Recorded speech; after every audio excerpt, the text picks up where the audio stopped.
kababayan,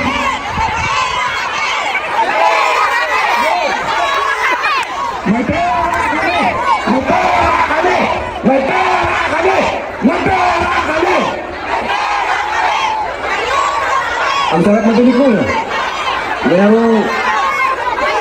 Merong mapera kami! Merong may pera kami! Walang bayad dito! Lahat ito nagmamahal sa bansang Pilipinas!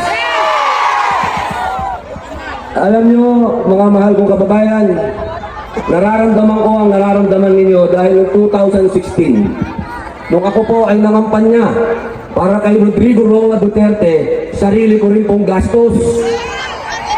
Ako po ay umikot dito, hindi lang po sa Europa, hanggang sa Middle East, Southeast Asia, nangampanya po ako, sarili kong pamasahe, sarili kong hotel. At nung nakaupo na po si Mayor, hindi po ako humingi ng posisyon. Wala po akong hininging kapalit. Ang ibinigay po sa akin ni Mayor ay pangalawang pagkakataon. Binigyan niya ako ng absolute pardon, pangalawang buhay. Kaya nandito po ako. Nakalulungkot mang sabihin, pero marami po sa mga kaibigan namin ni Mayor, kakilala na lang. Napakabilis pong makalimot.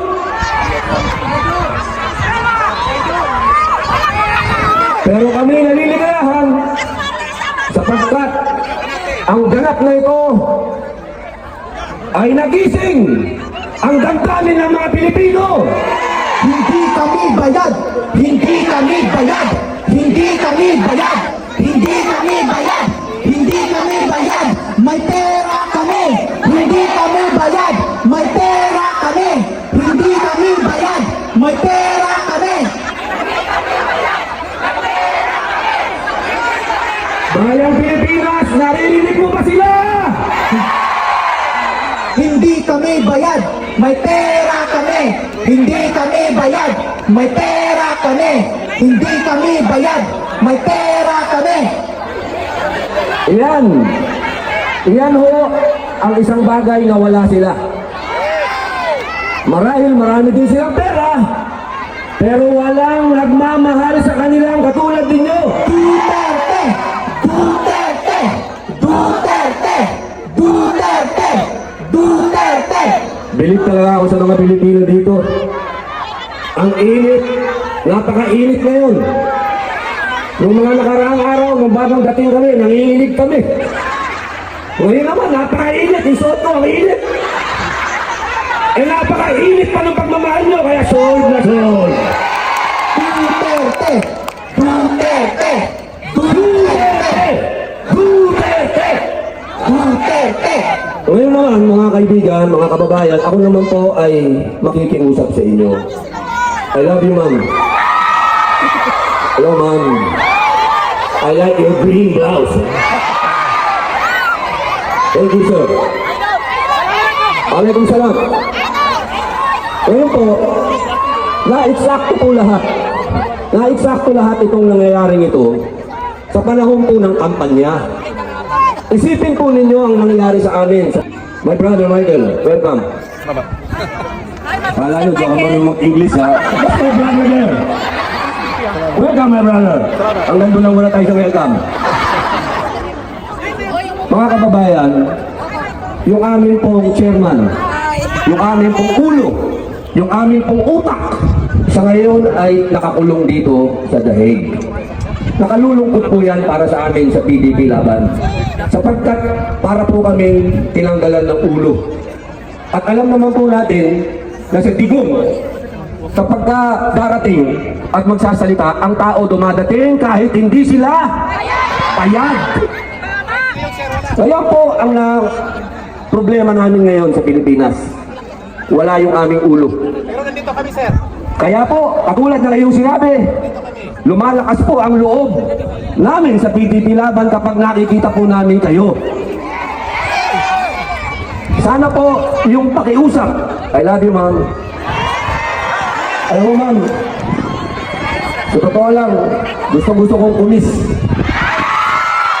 Kaya lang, binabanatan ako, binabas ako. Pumunta daw ako sa Holland para humalik. Pambihira mga tao yan. Pangit kasi sila. Walang humihingi ng halik sa kanila, kaya... Kasalanan ko ba kung pangit sila, di ba? Kaya nga, pag walang camera, I'll give you the kiss. Dapat ka kay Mariel! English yun ha, English. Sana po. Yes, ma'am. Papangako mo ba pagka binoto mo lahat yung senador ng PDP? I'll give you a big kiss. Mamaya, ma'am, kasi baka makuna na naman ako, mabas na naman ako. Yes, ma'am. Oh, yes, ma'am. Lahat po kayo, yayakapin ko. Hindi po yan kahit kailan naging issue sa mga kaduterte. Sapagkat ang mga kaduterte po malapit sa tao. Lahat po na nagmamahal kay Pangulong Digong. Lahat po kami, tinirain ni Digong na maging malapit sa tao. Kaya patawarin niyo po kami, lalong-lalo na po sa mga kapatid kong Muslim, kung na-offend po kayo, doon po sa humiling ng halik at hinalikan ko, patawarin niyo po ako. Pero wala naman pong mali sa yun, kung hindi, yun po ay, yung kababayan natin, napakatagal dito, humingi ng kiss, hindi mo ibibigay, napakadamot mo naman. Ang bihira naman.